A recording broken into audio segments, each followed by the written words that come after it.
This meeting of the Finance Committee to order. The date is September 26th. The time is 3:01. With us today, we have Alderman Tolliver, Alderwoman Bade, Alderman Warman, Alderman Bug, and myself, Alderman Franco. First item is approval of the minutes, 24-0700. Approval of the minutes from the Finance Committee meeting held on September 12, 2024. Motion by Alderman Warman, second by Alderwoman Bade. All in favor say aye. Aye. Opposed? Passes 5-0. Madam Clerk, anybody from the public wishing to speak? We do not have anyone signed up. Okay. Then we'll go to the meat of the agenda, 24-0599, a resolution authorizing payment to Kane County Division of Transportation the amount of $94,445.88 for the city's 50% cost share of recent major roadway repairs to Orchard Road and the execution of an intergovernmental agreement between the City of Aurora and the County of Kane for Orchard Road fence replacement. Good afternoon, Ian Wade with the Engineering Division. As mentioned, this item has two pieces to it. The first of which, I guess both of them originate with the original intergovernmental agreement between the city and Kane County that was described in your memorandum that basically obligated both parties to a 50% cost share of major roadway improvements to Orchard Road. So the first piece of this is one such major roadway repair scope that the county performed recently, late last year, basically consisting of some pavement patching of some buckling pavement, curb repairs, some signage and striping improvements. As you saw in there, you saw the scope, and our 50% share of that came to that $94,445. They did describe the scope of repairs to us prior to authorizing that to move forward, so we were able to review what they were proposing.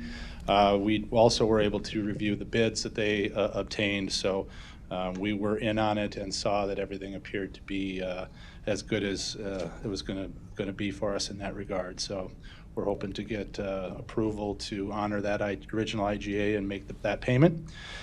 And then the second piece of this is with regard to the ongoing quest to replace the wall out along Orchard Road that Alderman Franco is quite familiar with.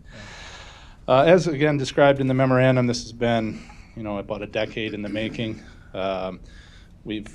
Alderman's heard quite a few complaints, and we have as well, of the issues with noise out there on the wall. Obviously, with the considerable increase in truck traffic, among other things, it's gotten to be quite a loud corridor out there. Certainly to the point where the wooden sight screen that was constructed out there originally that's in place now is not adequate for sound control. As well as, there's been some damage to that fence. Some cars have gone through it and things like that. So what we're proposing not only will help with noise control, but also will provide a little bit of a safer interface between that busy road and those residents that abut that. So without going into every detail described in the memo, basically, when we approached Kane County about how to approach the funding, it was determined that original agreement, the language in there was a little bit ambiguous in terms of how this would be handled. So we decided to negotiate and draft a new intergovernmental agreement specific to this wall. We'd been working iteratively on that for quite a while, and we now have a draft that was deemed agreeable to both parties. So essentially, what we originally started out with was we had a few different options for the walls, but after vetting those options and getting some community feedback, it turned out that the cost share required of the SSA that we're asking them to enter into for a small portion of this, a big part of that was the cost. So in an effort to both provide both the improved sound quality of upgrading over the wood, but not yet going to the full-blown IDOT sound wall, which is considerably more expensive. It was determined that the pre-stressed panel wall was the best option for both parties. That SSA will be going, we have gotten preliminary feedback, and that SSA will be going forward here in the next few months as well as part of this. So basically what we're asking for here is to to approve the execution of that intergovernmental agreement, which would essentially be an even cost share of the city and county's portions. Those portions would be in addition to all the other outside funding sources that Alderman Franco and the city administration have worked so hard over the last few years to secure, including $500,000 in accumulated ward funds from the aldermen, as well as 4 separate state grants that we were able to procure. So as a result of that and our negotiations with the county, we were able to get it down to a pretty small amount for that upgrade cost that we are going to propose at the SSA, just over a couple $100 a year for a 30-year term. So we're confident that that should be palatable for the residents. And it's a lot of information that I just kind of glazed over. And I'm sure Alderman may want to chime in and add some detail as well. But I guess with that, I'll answer any questions. Questions or comments from the committee? So let me first thank, this is really an unprecedented project for the county and the state and an alderman to put up a sound barrier at anywhere. And we had to get legal involved, and engineering did a wonderful job in the mayor's office. And it's been a long time. I think I've been working on this at least 7 years. But you guys have done a lot of the heavy lifting. So this is pretty good. But we've never really done it before. So that's why things took a little bit longer to get going, because we didn't have a blueprint for this in the past. So thanks again for that. And in essence, really what has happened at Orchard Road, when these people bought their homes 25, 30 years ago, and it was just 2 lanes. When you make it 4 lanes and you bring in a lot more truck traffic, that was a problem. And then the more that Montgomery and Oswego grow, coming off 88, there's even more truck traffic. And it didn't help that Old Dominion went from the northeast side of Aurora, where we were going to get revenue, and they said no, and they went to Montgomery, which we get no revenue, but all that truck traffic comes through our neighborhood. So it was almost like the perfect storm at times. But I think we do finally have a fix for that, and I think going forward it's going to be very good. It's going to be a 50-year endurance of the wall, and like Ian said, the couple $100 a year-ish. We think it's very palatable for the residents, and it will not only will affect the residents right on the sound barrier, it'll affect the residents even in. I live 5 blocks in, and once in a while I can hear the hum of traffic, so it does resonate throughout the neighborhood. So this is a well-needed project, and again, I thank you very much for that. Yeah, and we're really grateful that the alderman was able to contribute his funds, and that the state was willing to step up and give us almost $2 million as well. So to be able to get a wall of this size and quality for this low of bottom line price to the city, we're looking at, based on our estimates, just over only $1 million for the city is really quite a coup. So right. We're quite happy. And I'll say one other thing too. There is going to be a little bit of a buy-in, with the SSA, and as the county and the city has talked about, it's probably not a bad thing to have some buy-in, because if we were to fund this all ourselves, Geneva's going to want one, Batavia's going to want one, everybody's going to want one, and how do you come up with millions and millions of dollars at a time? So when you have a skin in the game, per se, type of thing, and you say, well, the residents that live over there are paying for some of that, that makes it a little bit better for everybody going forward, because you know how it is. You do for one, you got to do for the other. So I think this was worked out a good compromise, that they're going to pay, not a lot, very palatable, but yet they're going to have some skin in the game. And their property values will go up and the whole thing. So at the end of the day, it's going to work out pretty darn good. So again, I appreciate that. Absolutely. Any other comments, questions? Go ahead, Alderwoman Bade. How much time will it take? Once everything is approved, how much time will it take to get this done? So we're currently moving forward with the design in hopes of bidding this out in December, and the thought is that it should be fully constructed next summer during the construction season. I mean, it might go into fall, but hopefully by late 2025 it'll be constructed.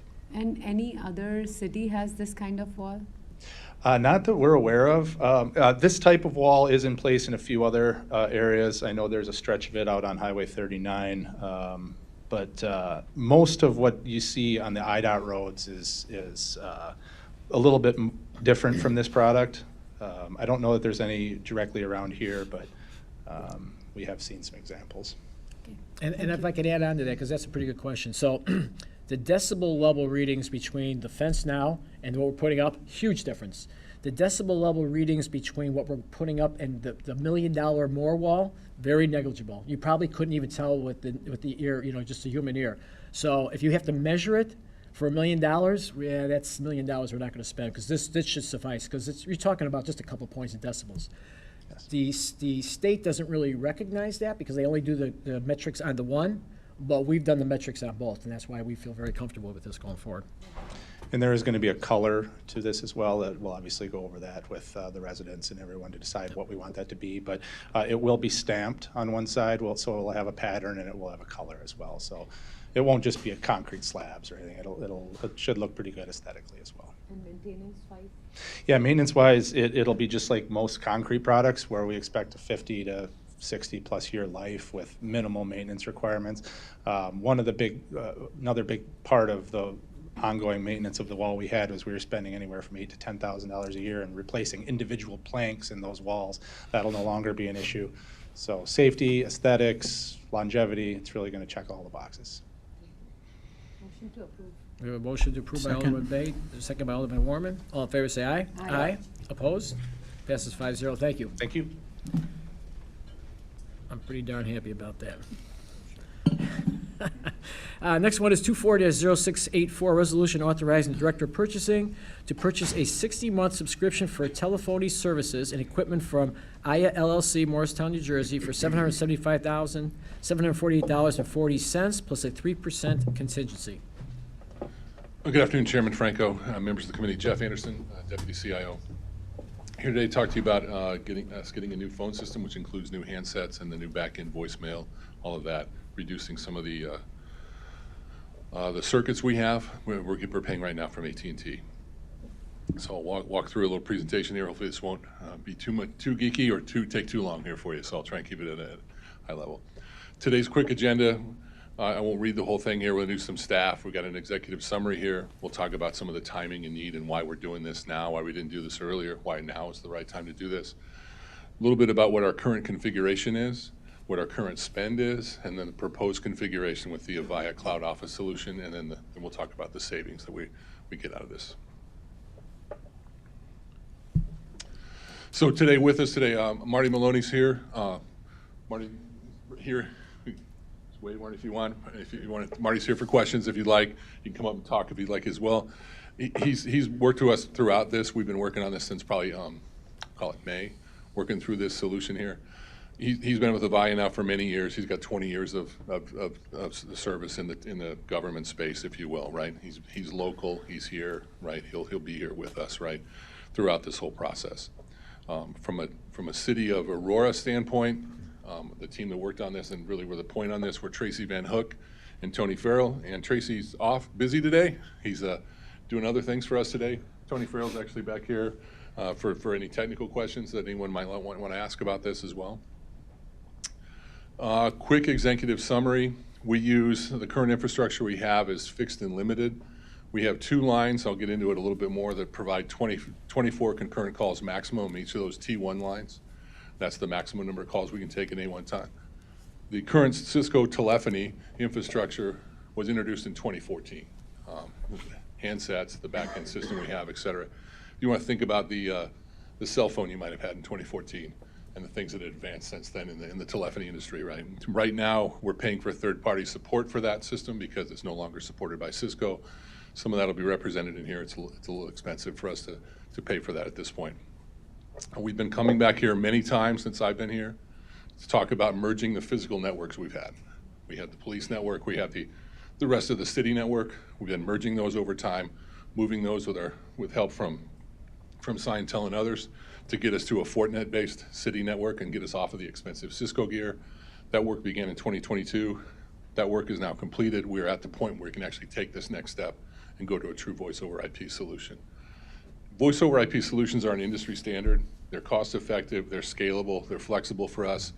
I would imagine that many of you at home, or you might have friends or relatives who have this, if you've done a cable TV bundle or a bundle with your cellular provider, that's on a voice over IP solution. So they've been around for 10 to 15 years. It's a good solid technology.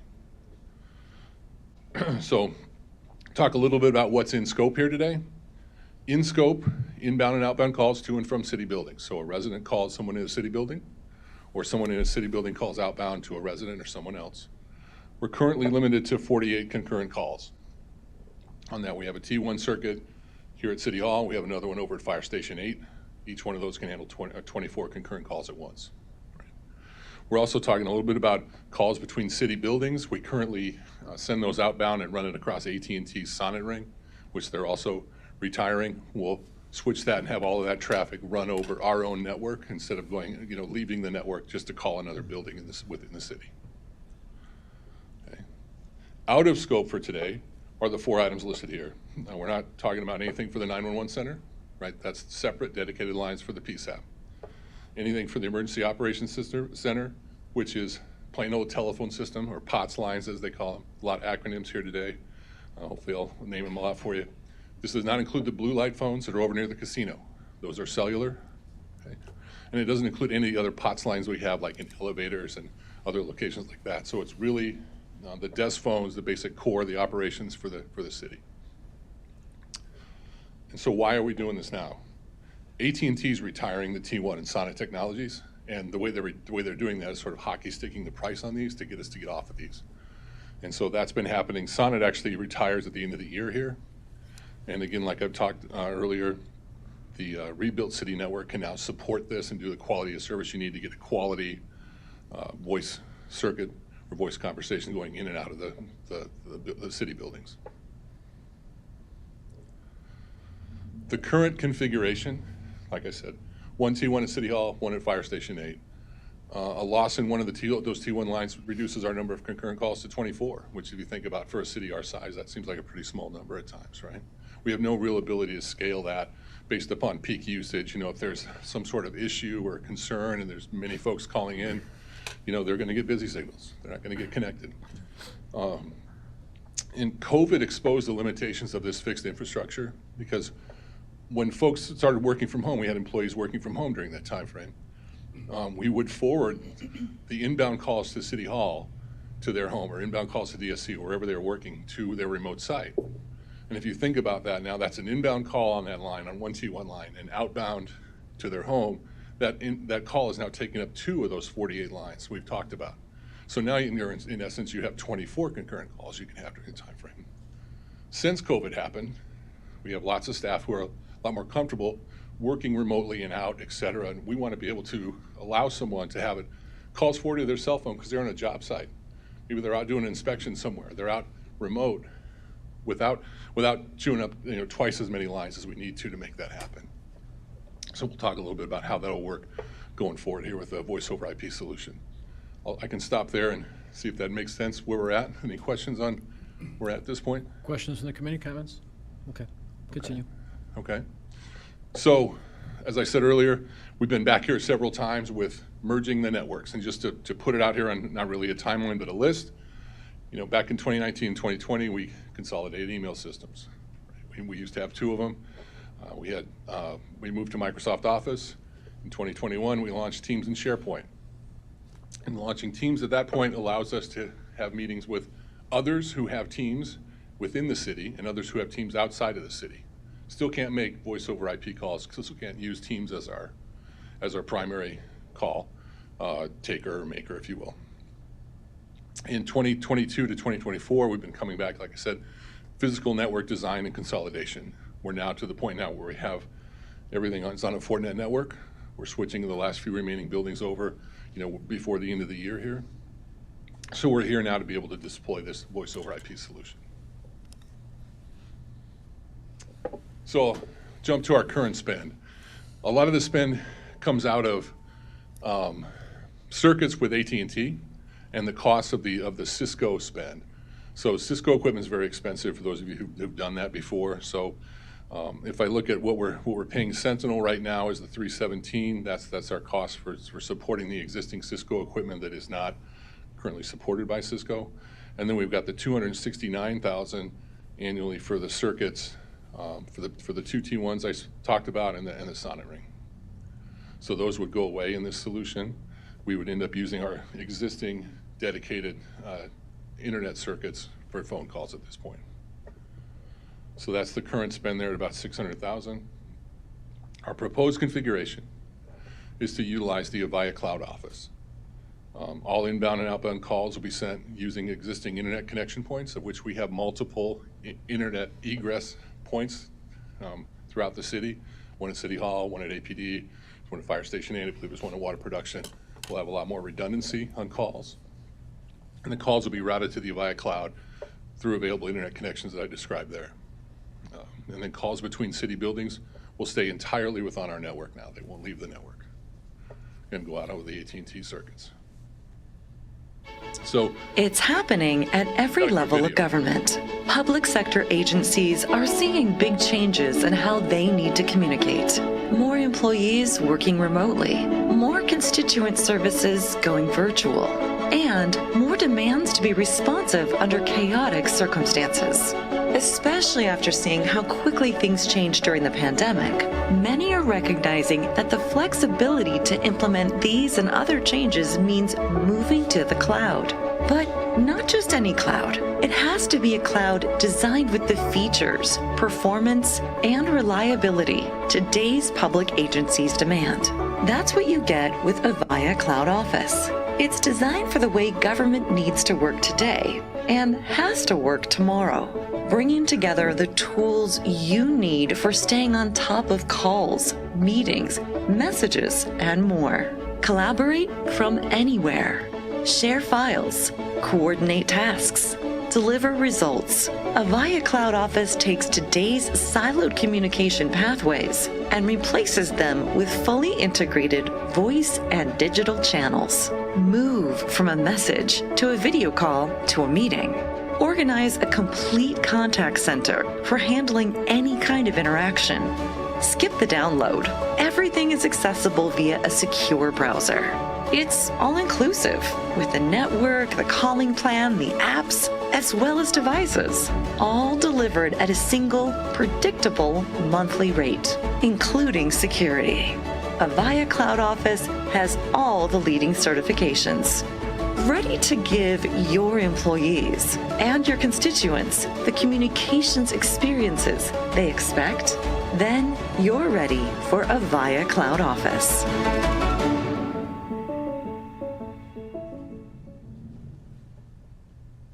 thank you, John.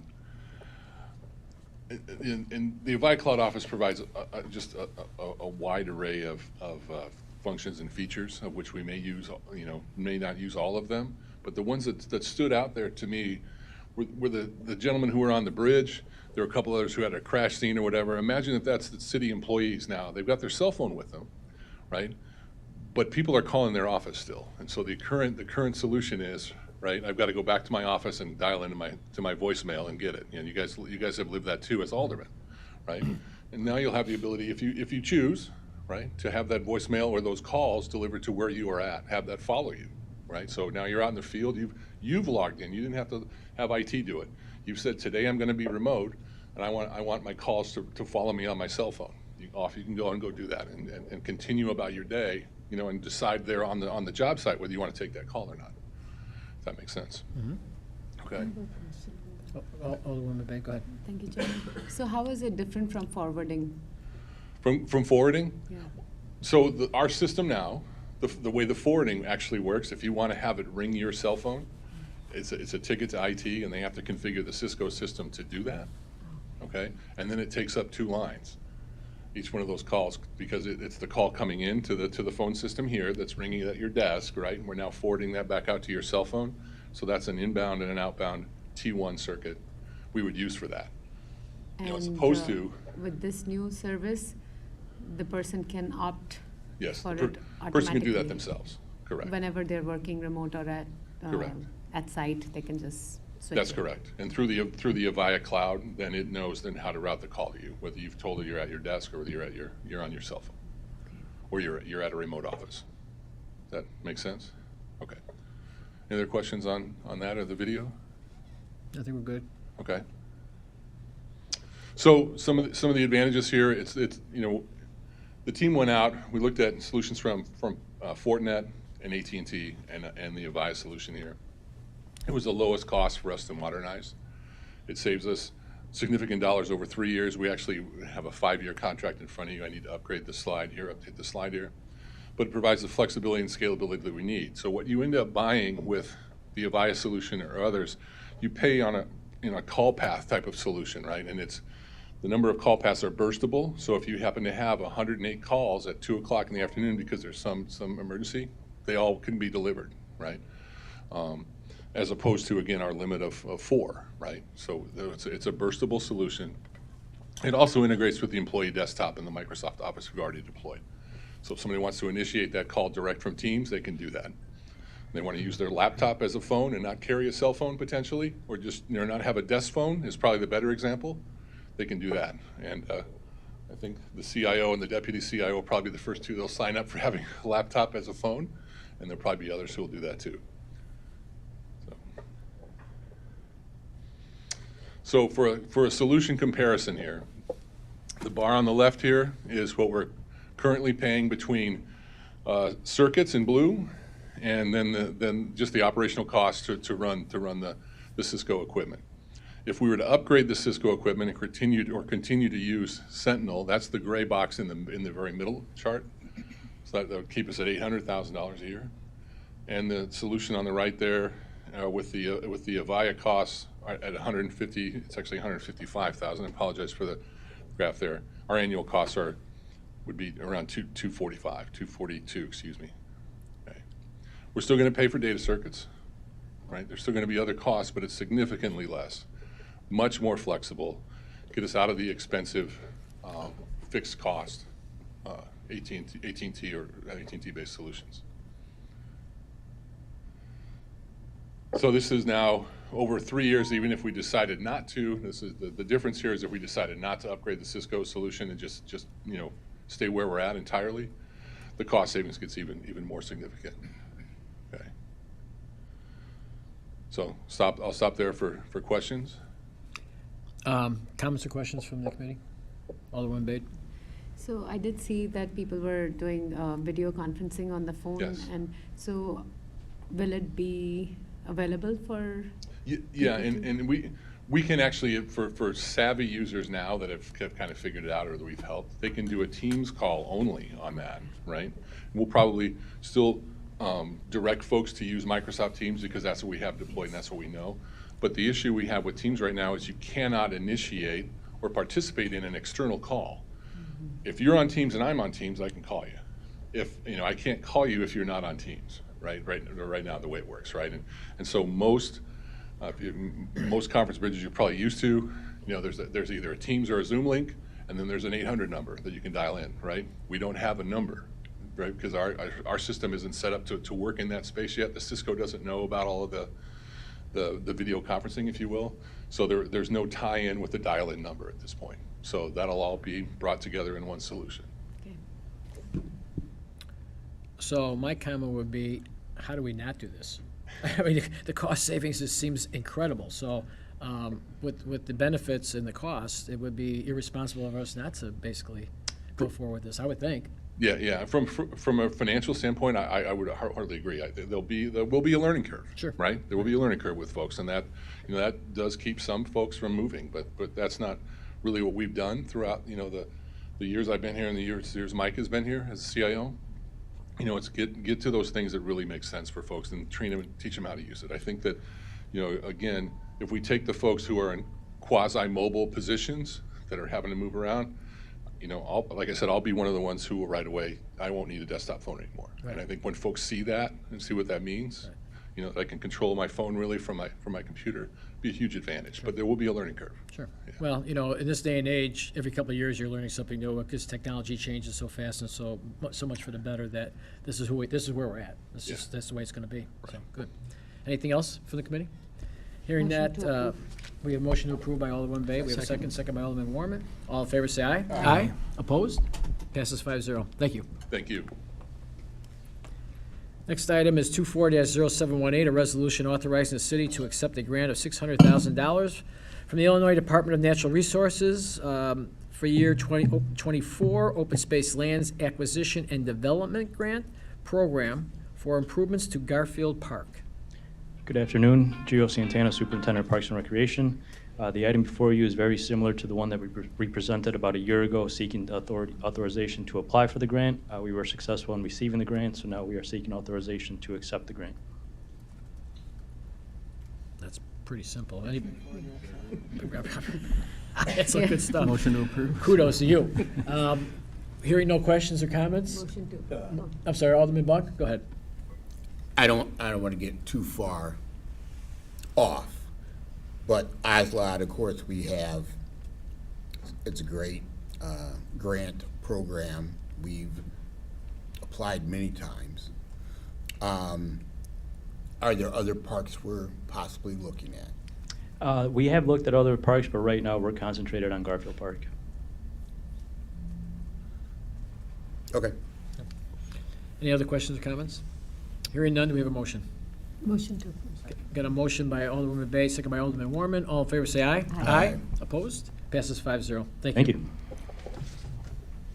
Next item on the agenda is 24-0719, acceptance of the 2023 annual financial reports for the city, TIF funds, single audit, and GATA reports. Good afternoon. I'm Linda Reed, the Comptroller Deputy Treasurer, and I am pleased to be here to present our audit reports for 2023. In your Register item, there's all electronic copies, but I also delivered hard copies of our main audit report, which is our annual comprehensive financial report, in case you want the hard copy. Also included in your packet is the single audit, which is the summary of all of our federal grants, and then the Illinois Grant Accountability and Transparency Act. These are our state grant reports that we're required to have. And then you should also have the management letter, which is something that Jim will talk about. So just a few highlights before I turn this over to Jim. We did get a clean audit opinion, so that's a good thing. Everything went well. If you read nothing else in the book, you should read the pages marked MD&A, Management Discussion and Analysis. I know there's a lot of things in this 253-page document, but that just kind of summarizes it in layman's terms and gives you an overview. And as always, if you have any questions about any of these reports afterwards, please contact me. I'd be happy to answer any questions. So I would like to introduce Jim Savio, who is our partner from Sickich, our audit firm. Thank you, Linda.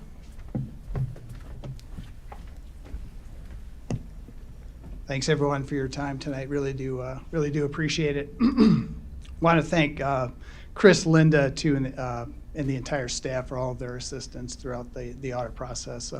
They were able to get us all the information we needed to answer our questions. So I want to thank them for their professionalism. What I'll do is, like I typically do, I'll go through the annual comprehensive financial reports. That's going to be the big report.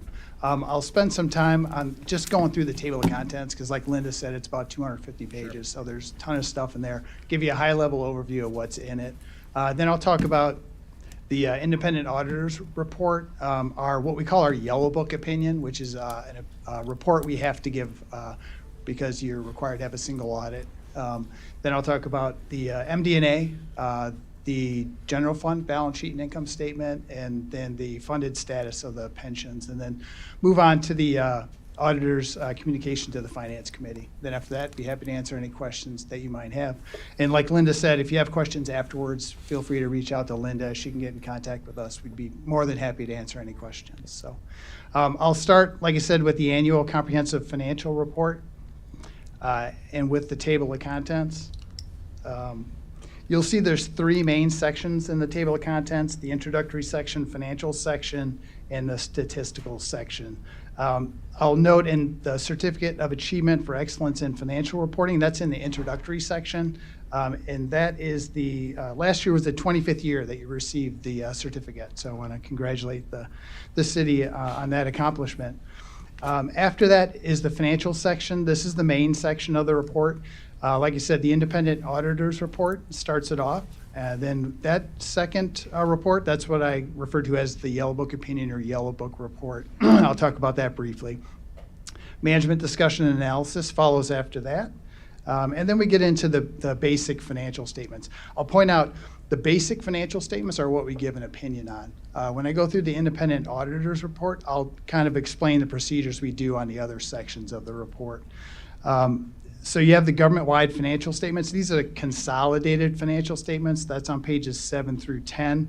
So this has all of the funds combined, except for your fiduciary funds, so your pension fund and your retiree health funds. It's broken out into columns. Governmental activities are all your governmental funds. Business-type activities are going to be your water, sewer, airport, your other non-major enterprise funds like golf, MVPS, and transit. These have a long-term focus. So they have capital assets, they have long-term debt. They're similar to private sector reporting. So if you picked up corporate financial statements, they would be an apples-to-apples comparison with these financial statements. After that are the fund financial statements, and then the governmental fund financial statements are a little bit different. They have a short-term focus, so no capital assets, no long-term debt, just focused on current spendable resources, which is similar to how you budget. So it's presented by major fund and then non-major fund, and there's a reconciliation on pages 13 and 15 that show you how you get from that short-term focus to the long-term focus. On the second page of table of contents, there's the proprietary fund financial statements, statement of net position, statement of revenues, expenses, and changes in fund net position, and then the statement of cash flows. This has the same long-term focus as those government-wide financial statements, just has a little more detail, slightly different format, and there's a statement of cash flows as well. The fiduciary funds follow after that. This is a balance sheet and an income statement for your pension and retiree health funds. After that are the notes to the financial statements on pages 23 through 91. A lot of great additional information that kind of supports the basic financial statements and should be read in conjunction with them. After that is required supplementary information, or RSI, I might refer to it as. This has a budget versus actual for your general fund. GASB and GAAP requires that a budget versus actual for the general fund be presented in the RSI, along with any major special revenue funds. And then the rest of the information in the RSI is related to your pension plans and your retiree health. On the next page of the table of contents, we get into the combining and individual fund financial statements and schedules. A lot of additional detailed budget versus actual schedules. It'll also have combining statements for non-major funds, internal service funds, and fiduciary funds. So anywhere in the basic financial statements where you see an aggregated column, these combining statements show how all the funds are added together to get to that aggregate column in the basic financial statements. And then after that is the last section, that's the stats section. So you'll see in the stats section there's some broken out into various sections. So you'll have financial trends, revenue capacity, debt capacity, demographic and economic information, and then operating information as well. So a lot of great 10-year trend information that kind of puts the basic financial statements in the proper context. So that's what's in the report. Like I said, it's a ton of information. So wanted to just give you a high-level overview of what's in there. So I'll start on page 1. That's the independent auditor's report. A few years ago, we updated the independent auditor's report, and we moved the opinions to the very first section. So that's the top section on page 1. And then the second paragraph is our opinion paragraph. We gave what we consider, again, to be an unmodified opinion, like Linda said, which is the highest level of assurance that we can provide to the city. After that, we did have another change in accounting principle. You remember last year we had one for GASB 87 related to leases. So this year we had a lot of fun with GASB Statement 96, which is subscription-based information technology arrangements. Kind of a fancy word for software licenses, and in particular, any software license greater than 1 year. So any long-term software licenses, you're required to record a right-to-use asset for the software, and then a corresponding liability for the payments you have to make on those licenses. There's information on that in footnote 19, as well as footnote 4 and 5 as well. And then on page 3, in the other matters section, like I said, this explains what we do with the rest of the information. So the required supplementary information is management discussion and analysis, and then the section that I just reviewed. We do some limited procedures on this information. Read it, make sure it's consistent with the basic financial statements, but not enough to give an opinion on it. Supplementary information are those combining an individual fund financial statements and schedules, and we give what we call an in relation to opinion on this. So in relation to the basic financial statements, they're not materially misstated. And then the other information on page 4, that's the introductory section, the stat section, and then the additional disclosures after the stat section. We don't give an opinion on this. We do read it, make sure it's materially consistent with the basic financial statements or not otherwise materially misstated. If it were, we would ask you to correct it. If you didn't correct it, then we would communicate that to the Finance Committee. So no issues there, everything materially agreed. After that is the what I call the Yellow Book opinion. This is required because you have to have a single audit. You expended more than $750,000 in federal funds. So we're required to give this report on internal control over financial reporting and then on compliance and other matters. So the big thing to take away from this on page 5, down at the very bottom, we communicate in writing that we didn't have any material weaknesses. So no material weaknesses over financial reporting. And then page 6, the very first paragraph, again, the last sentence says we didn't have any instances noted of non-compliance. So everything was fine with that. So, and then after that is Linda's favorite thing to prepare each year. It's the highlight every year is the MD&A.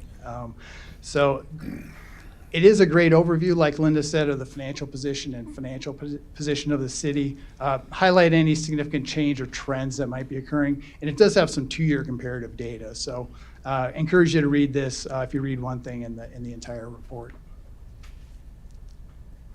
Now I'm going to go to regular page, let me scroll down here. Page 11, so not MD&A page 11, but actual page 11. So here we're into the balance sheet of the governmental funds. So these are the financial statements that have that short-term focus. And I'll just focus on the general fund. That's the very first column. You can see there on page 11.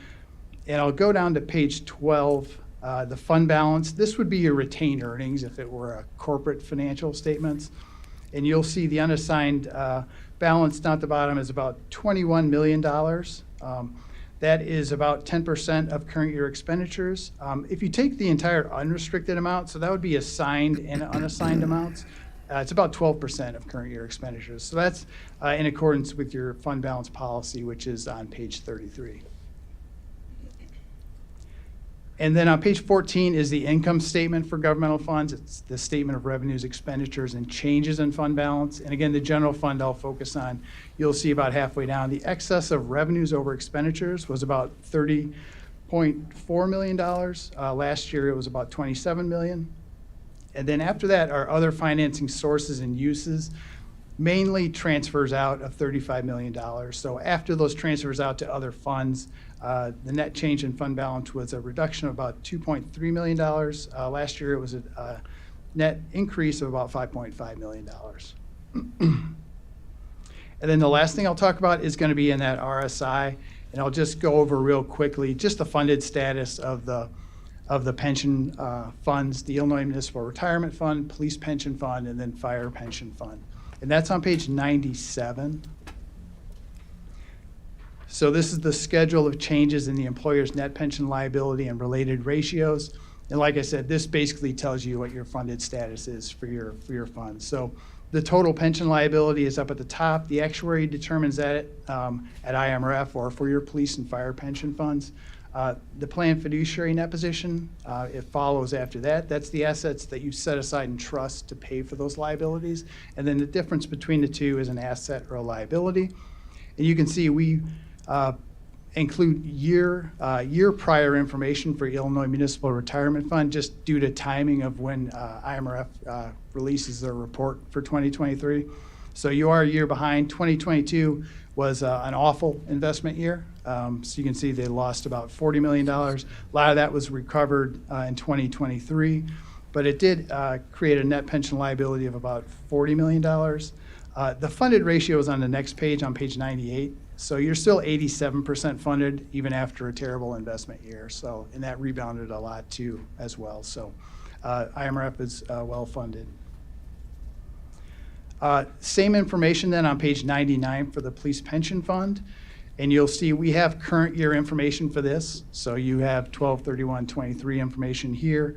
And you can see the net pension liability did decrease from $290 million to about $262 million. Funded ratio went from 49% to 54.5%. And then fire pension, same information on page 101.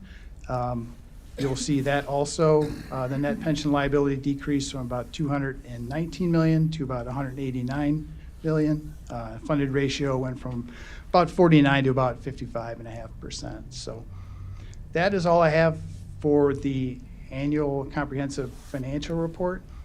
I will talk about the auditor's communication to the Finance Committee. And let me scroll up here.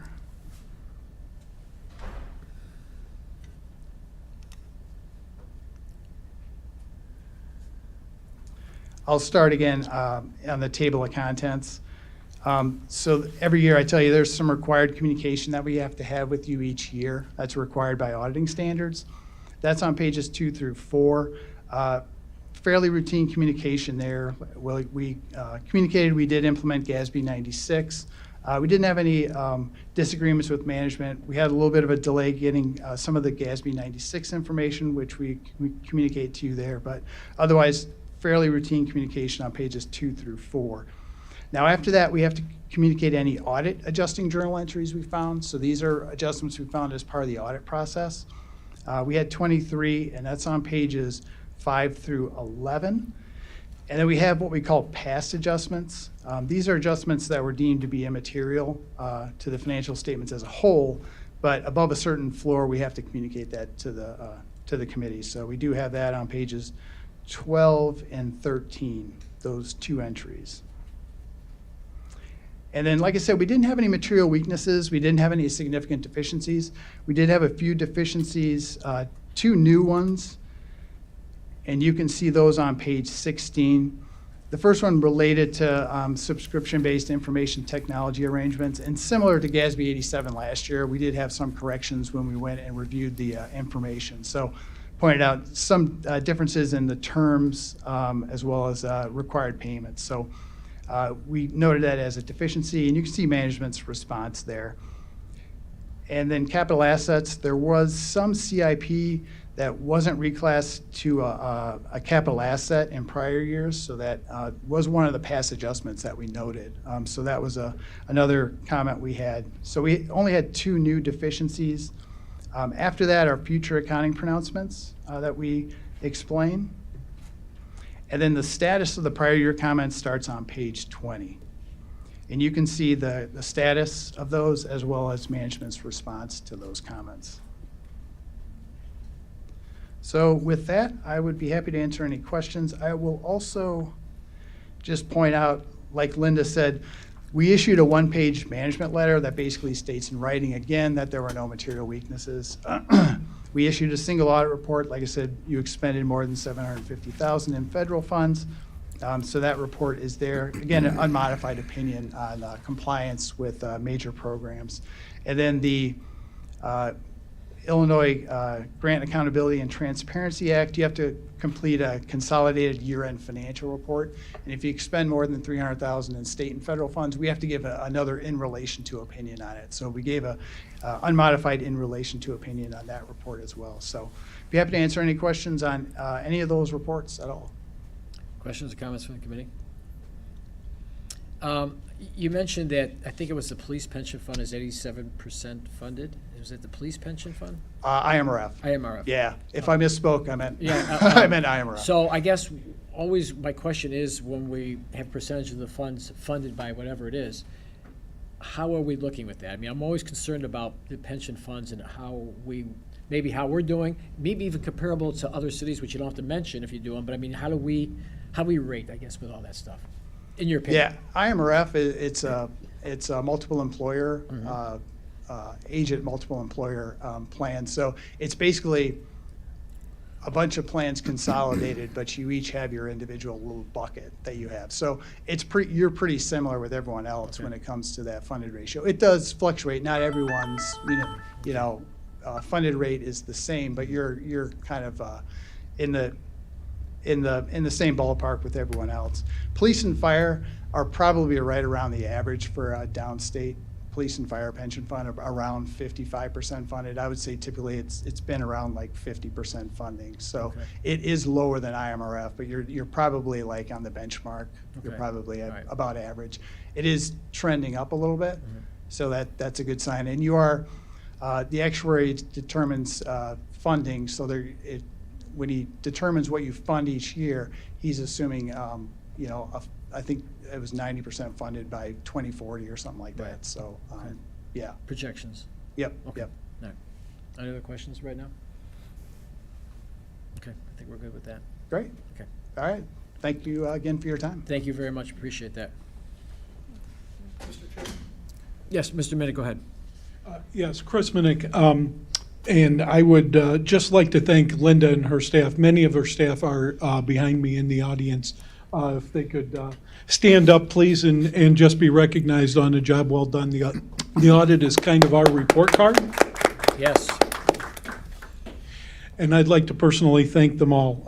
The audit is kind of the report card for the finance department as well as the city overall, and how I mentioned many times during the budget process that the finances and the financial performance of the city are truly a team effort. And without the individual departments and everybody, all the way through the organization, if they don't do their jobs in terms of honoring the controls and the procedures and policies that are put in place, then we can't do our job and make sure that we safeguard the assets that the taxpayers entrust to us. So just thanks to everybody, and I appreciate that, and I just wanted to say that. Well, Thank you. thank you guys, because we know this is a 24/7 job, really. I mean, we start in the spring, but as soon as this is done, we'll probably start for next year already, too. It's always on everybody's mind, especially your department. So, Alderman Bug? Yeah, quick question, then a comment. As I was looking through, I was looking for the SSAs. It's on page 147. So in this format, we grouped them all together, I see. Correct.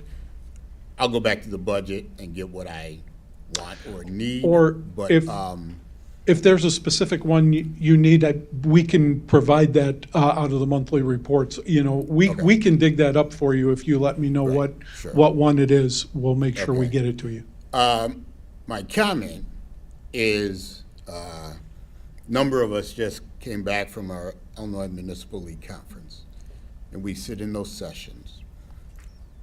And a number of times we hear comments, our city hasn't been audited in 10 years. And our jaws drop on the ground in amazement at some of the things going on in some of the other municipalities across the state. It's a testament to you and your staff. And we thank Sickage for all they do over the years. We're award-winning year after year after year. So it makes us sitting up here, the elected officials, we rest easy because you're doing a fantastic job. So Thank you. Thank you. So I guess the other piece of business for this is the vote on the acceptance. I just want to make sure, or is it legal? Is that a voting thing, that we have to vote to accept this as the Finance Committee?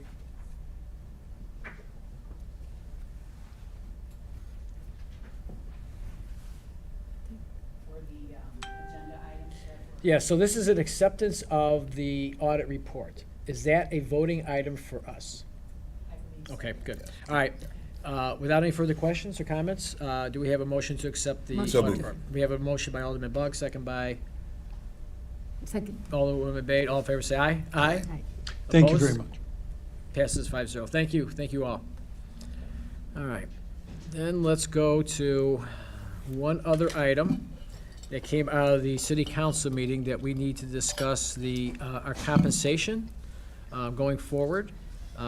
So let me start the ball rolling on this. I just want to recap where we were at. So we came out of the finance committee. I don't know, we had 3 or more meetings about the compensation. We went to COW and we had a meeting about it there. And then we was at the city council meeting, there was an amendment by Alderman Bug. Now, in my view, I wish we would have done all that work before we got to the 11th hour. Certainly at COW before, because we're tasked with doing this, and it's one thing if somebody on the BZE that's not on finance brings an amendment up because they may not have been privy to our discussions. but our discussions seemed like they were pretty much intact going forward. So it was a little bit of a surprise that we had this last second amendment that I think we had to talk about. So I hope in going forward, we're all on the same page. If we feel that, or if we had felt that the numbers weren't good, I wish we would have got that done here. I'm trying to recall how the conversation went, but I do remember when I brought up the 5% across the board as a starting point for the 4 years going forward. And then we talked about how inflation had gone up, and we said, let's bump the first year to 10, 5 and 5 and 5. If that wasn't adequate, I wish we would have discussed it then, because I really wish going forward, our committee had the final product, at least in our mind going forward. Somebody disagree with it, bring it up at COW, the whole thing. So I was a little bit surprised when the amendment came out as it did, because really that was on us to get that done. And I would never blame anybody else, but I think that we might have dropped the ball a little bit, that we didn't have our ducks in a row. We know it was not an easy process. We know all the variables that are involved. We know apples to apples, oranges to oranges, that type of situation. But I think it didn't bode well on our committee, for our committee to still be a little bit in disarray in doing that. So hopefully this discussion today, and even though it's a discussion, we're not voting, we're all on the same page going forward, and we can agree upon where we want to go. Now, when Alderman Bug mentioned the amounts for the amendment, reasonable, but I think we need to take a look at that. I mean, I understand where we're going. I understand that there's different opinions of how we get paid and compensation and stuff like that. But I truly believe that if we're going to come up with a number, that we should have, historically what we've done is put a percentage on it. So I would kind of like to talk about that. If our goal is to get to this is the Alderman Bug's amendment, the 32.5, starting June 1st, 2027, then we should talk about that being a 27% increase of where we're leaving off for the prior years. It sounds like a lot. It comes out to about $7,000, but I think that's how we should present it, because that's what we've always done. So now after saying that, I would just open it up to comments about what we want to do going forward, because we still need to get a number or numbers that are adequately represent what our compensation should be based on comparables and based on what our job is. So I will open it up to whoever wants to throw in how we want to go forward, where do we want to go, what do we think is fair, and let's start there. And Alderman Bug, you want to jump on that? Yeah, I wanted to talk about the timing first. And this committee did a adequate job in what we were tasked with, but we're making the decision for 12 people, not for 5. So as time moves out of this committee and other people give their input, a lot of things were thrown out, a lot of different numbers, how to come up with that number.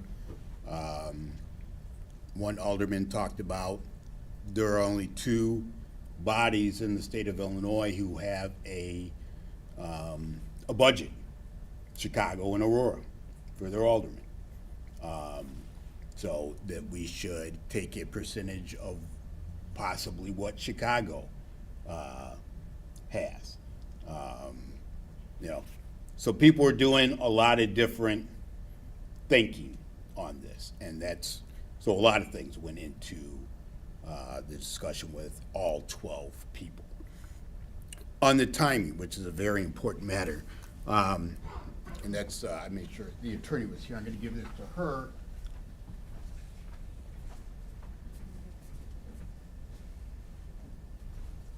And I'll give it to each person. Attorney Veenstra brought up a point on the staggering of our terms. We all know they're staggered. We've always done compensation this way. We just done it over 4 years. When you do it over 4 years, and because we have to be 2.5 years ahead of time, we are tasked with, in 2024, making a decision on 2030, which is a long time from now. So we always do it 2.5 years ahead of time. That's by state law. So, and maybe Mr. Veenstra didn't understand, as I said, we come back in 2 years, you're just doing it for 2 years. So this kind of lays out right now the 2024 ordinance as effective for the years June 2027 and June 2028. That's what we were looking at. We were looking at all four, but this, if we look at those two, that impacts the officials inaugurated in May of 2025 and May of 2027. In other words, you cannot vote on your own compensation. Right. Then you come back in 2026. Again, you are effective June 2029 and 2030 for those people inaugurated in 2027 and 29. So that's the way it would lay out, exactly the way it is now. It just wouldn't lay out over 4 years. It would lay out over 2 years. But of course, you still have to have your 2.5 year. You're always shooting. We can't do anything but 2027 and on right now. We can't touch 2026. We can't touch 2025. They are set by state law. So just wanted you to have that, the time frame. I'll give you an extra one legal for Mr. Veenstra if he needs it. If he wants to take a look at it, that's kind of the time frame on,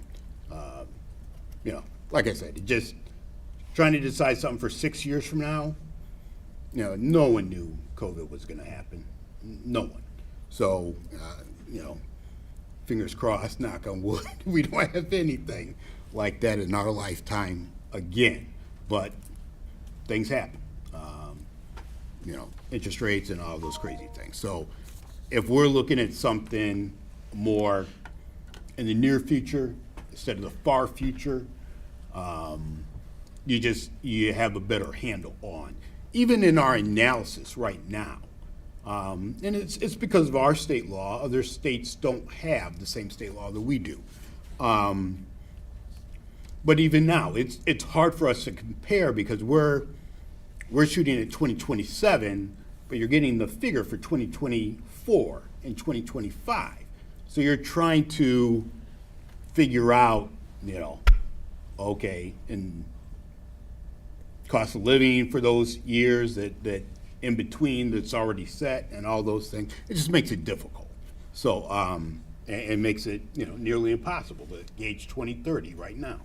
So anyway, that's on the timing. And really on everything else, I think it's been laid out. I had the charts here a number of weeks. Like I said, a number of our colleagues had comments. And I went back and looked at some other things after they made those comments, at the way some cities do it. Some of the cities now are even, so you stay in line or in a gauge, they are running their aldermanic compensation in proportion to the mayor's compensation. It runs between 30 and 40% when they're part-time, and of course the mayor is full-time. Some cities are doing that. I didn't take a long dive into that, but different cities are just handling it differently and looking at different gauges. Like I said, some people brought up Chicago. I did not know that they were making what they were making.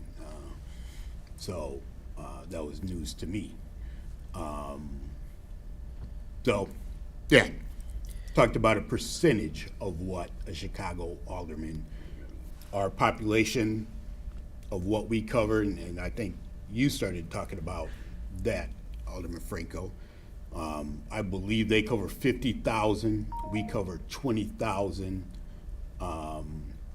with a budget. Would it be in, some type of 40% of that, 30% of that? There's just different ways to look at it, so. Well, I would, a couple of things. The numbers are the numbers, and we could discuss, and we have discussed what's appropriate, what's fair, the whole thing.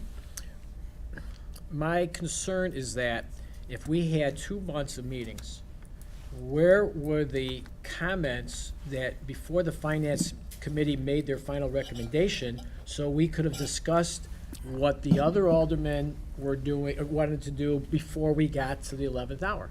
So, if you're not willing to listen to a meeting, if you're not willing to ask the questions, give the input while we're still meeting and the progress, then you didn't apparently do your homework, because we can't say, well, it's the day before a city council meeting, this is my opinion. No, we've been doing this for 2 months. That was my problem. We should have had a final product out of this somewhat, with respect, with their input. And if they don't want to give their input, because I heard nothing from anybody, they're certainly open to giving us input, but we're not going to track down every single person when they can come to or listen to a finance committee meeting and give their input. I did have one alderman bend my ear one time about, I need a raise. He's a brand new alderman, I need a raise. Well, that's another topic. But at least they gave their opinion while the finance committee was still involved with this. So we have to understand that, if they got opinions, do it in a timely manner. If we had one meeting, I get it. We had 3 or more, that's 6 weeks. They could have given it then, because I felt a little bit embarrassed that we were not prepared to to go forward with that, because there was comments coming in, and they still might come in, but they need to do it at a regular time. I remember when I was chair of the RAP committee, and I tried this one time. I said, I'm going to go to people. They didn't want to talk about anything because they didn't like what I was going to ask them. So we can't have that. They got to come to us with a reasonable amount of time. That was my problem the other night. Where were you guys talking about this when we needed input so we can make a better decision? And if the numbers you came up with was everybody wanted, I'm great with that, because everybody wanted it, but we don't know that until the last second. So that's not good. So I hope we clean that up going forward, because that should not be. And then we're not going to vote on anything, obviously, today. So let's talk about the numbers that you proposed. I think that's a fair way to go. So what we had talked about, and what I had brought up, is that over the last 2 years, inflation went up 14%. So we said, let's give us a big bump. So I looked at the numbers, and we said, okay, maybe 10% the first year, 5.55. It was reasonable. Is it right? Who knows? So Alderman Bug, your proposal to go 32.5, reasonable, but it's a 27% increase. I have no problem with that if that's what everybody wants to go, but let's talk about what it is. It's a 27% increase. And let's lay it out there, because as you look back at the history of it, percentage. Even if it's off the charts, you make the argument why you should get there. Does 32.5 seem like it's too high for us in 4 years from now? It doesn't seem like it's too high, but let's get there through the process. So if you guys want to talk about numbers, is that a reasonable number? Is a 27% increase from the end of the period that we're talking about to the new period, is that reasonable to get to 32.5, which is $7,000? I'll open that up. I mean, I just kind of really we need to have a recommendation coming out of this. So we're going to have something. So if you guys want to throw that out there, I'm willing to listen. Comments? Anybody? I feel like, since we discussed inflation, and we are discussing this for not current year, we are discussing it for future, it does make sense that there is a bump at the base. And definitely we are not voting because none of us know that we'll be there when this happens. But giving a bump and then whatever raise percent-wise makes sense for future people who Right. want to run for this position. Well, and I like to break it down. That's a good thing. So let's if you want to make an argument for that, this is the argument I make. We talked about already a 14% inflation over the last couple of years. Yes. Well, there's nothing we can do about that. And so we're at 14%, and we're behind. And let's say we went 3% for the 4 years, we're almost at 27%. So you can make that argument, but we're making the argument based on the math of what has transpired and what the normal course of history is going to be going forward. So if you want to say 27%, and the math comes out to 25, 26%, we're right there. So that's what I kind of want to get to, if we feel that's the way to go. And then, as we mentioned before, and Alderman Bug reiterated, once we get there, if we feel that's appropriate, then those normal 2.5% to 3% cost of living increases would be appropriate, because we got to the spot. We're always looking to get to the spot. Now, what Alderman Bug said about the 2-year thing, 2.5-year thing, if we could get it there, we don't have to go 4 years in advance, much better, and we'll see if we can do that in the future, because it's hard. But we can make the case right now that based on what's happened historically, based on what we think is going forward, we could be at this $7,000 bump. But I want to get there with that thought in mind and how we're doing it, not just throwing out a number, using data from the past and projected data in the future. So, I mean, what do you guys think about that? I mean, I feel like, and I don't have there's another piece of paper that I don't have, but just from where we were at on Tuesday earlier this week, Which one do you need? it seems like is one of the ones that we were printing out and gave it to us on This one here? Tuesday. Yes, that's the one, yep. It seems like we're still going to be, or we, whoever's on the council at that time, is still gonna be behind. So I feel like, to kind of piggyback off of what Alderman Bade said, do the 27% increase to whatever that 32.5 number is, so then we're not continuously, or whoever's on the council is not continuously playing catch-up. And then, like you just said, then we can hit those 2.5% to 3% increases and be fine with it without having to do all this extra math to catch up to the next one, or the 4 years or 2 years or whatever it may be. So I would be perfectly fine with us going with the 27% increase. That's the 32.5, and then from there we can figure out what's happening year after year. Because otherwise, the same thing is going to happen again the next time we have this conversation. Well, and I think that really that was our philosophy all along. That's why we did the 10%. 10% sounds pretty big. But when you're doing 10% of 150,000, it's different than doing 10% of 25,000. So our goal was always to get to that spot where it's right, and then you can just kind of nickel and dime it after that. You know, and 10% may not have done it, you know, but that was our philosophy. So I like the philosophy. It's just that we had to plug in numbers to reach those goals. I would, does everybody agree with that? I mean, that's kind of what we're looking at. Alderman Warman? Yeah, so, as I said from the beginning, I think we have to look at it from a total compensation package.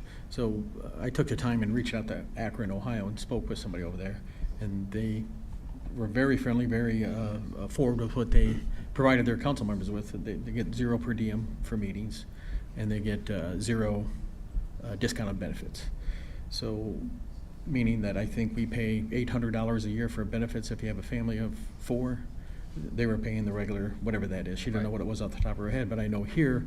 Well, when you say regular, do they get it through their work, or is it they get independent? Through their work, Okay, yeah. through their They work, get it through their but they're work, not so. getting, okay. Yeah, they're not getting the discounted thing that we do that, nor do they get the per diem, so. Okay. And I'm fine with these numbers, you know, 32,000, whatever it is, 26%, but I think that somehow, some way, we need to incorporate what our total benefit package is to me, because as a citizen, I would think if, oh, they're gonna get 32,000 a year, that's great, but then everything else that goes along with that, whatever the number is, 9,000 or 8,000, whatever it is for per diem, plus health benefits on top of that, you know, we're trying to keep this in line and Right. attract the best and the brightest, and $800 a year for insurance would attract quite a few best and brightest, I think.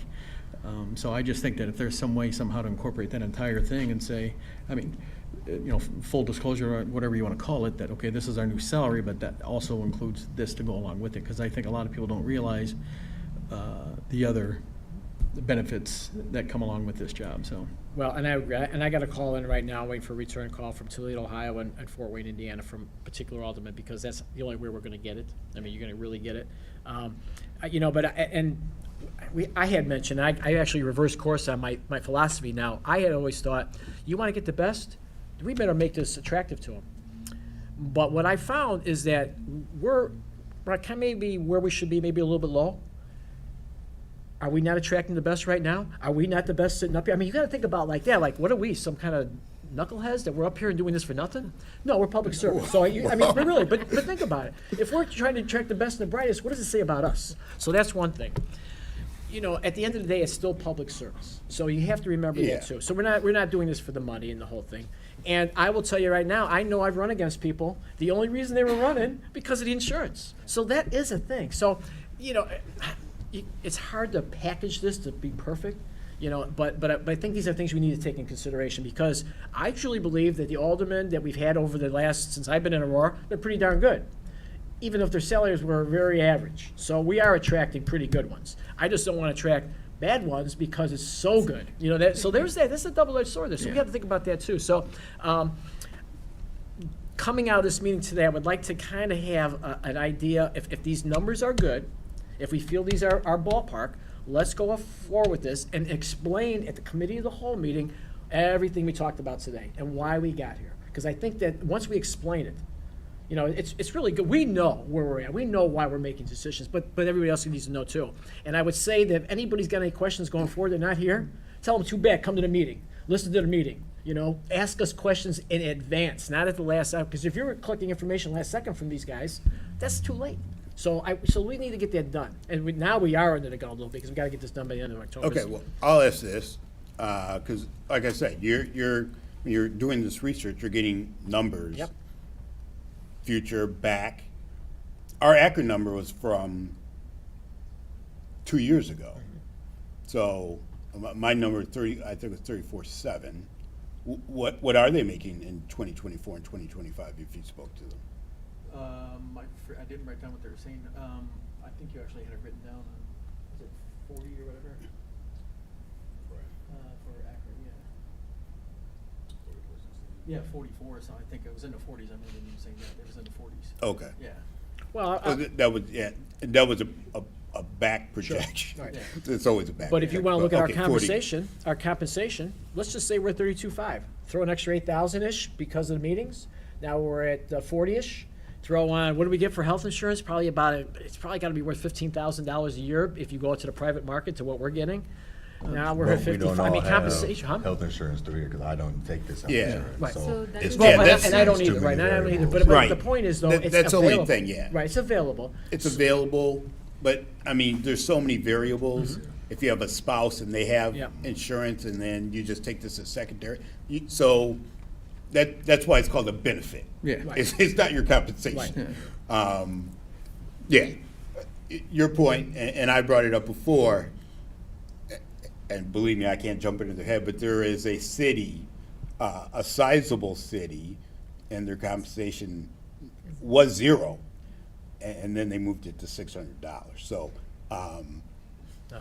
I'm sure they got some bright people in that town, Yeah. but we need to, yes, we need to attract people who are civic-minded, who want to serve the community, but you also want to be able to attract people from every walk. So someone with kids in school, and, this is their, it's part-time, their second job, that it is a real compensated second job. And it's not just for people retired, people, they had a large chunk, they're wealthy and they have the ability to work a second job and have the flexibility during the day. A lot of different variables go into this position, but yeah, you want to be able to have people from, even 19-year-old, I guess, 19 to 82 or what have you. We want them to run, but we don't necessarily want to elect them. If you don't know what it's like to pay a mortgage or have kids or the whole gamut of being an adult, that's a tough one. But that's up to the voters. That's always up to the voters. And I'm just bringing up, again, the benefits package. It is, I mean, that attracts the best and the brightest, that opportunity, And I'll speak for myself is, going from private insurance at $1,500 a month for catastrophic I was paying to what we pay now was a huge thing. And the 50 million interviews I do a year to hire people, 90% of them ask, do you offer health benefits? Right. So it's a huge benefit that attracts the best and the brightest, so. Well, and I will even say, I have the federal government health insurance, and it's pretty good.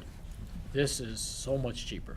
So it's even better than other government entities offer too. So, I mean, it's a good deal. It's a good gig. So anyway, going forward, so do we feel comfortable pushing forward the numbers that we have here? Now, I would like to, before we get there, say this is a 27% increase, but we felt based on this, that 7,000, and we'll equate it to 7,000 so they can look at it. Some people's heads are going to explode at 27%, but it won't explode at 7,000.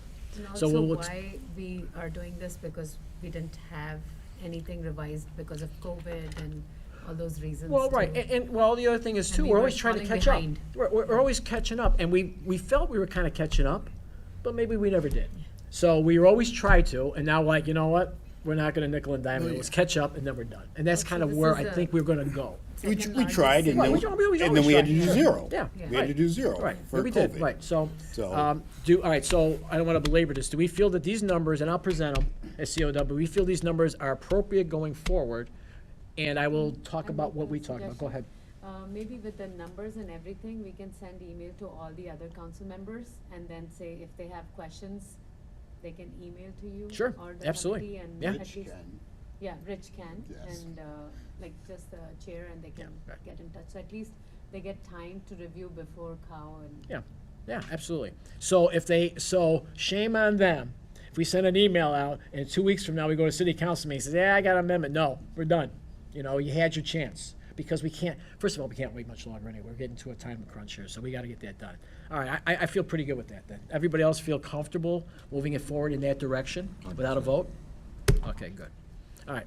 With that said, is there anything else to come before the Finance Committee? We have a motion to adjourn by Alderman Bade, second by Alderman Tolliver. All in favor, say aye. Aye. And we are adjourned at 4:20. Sure.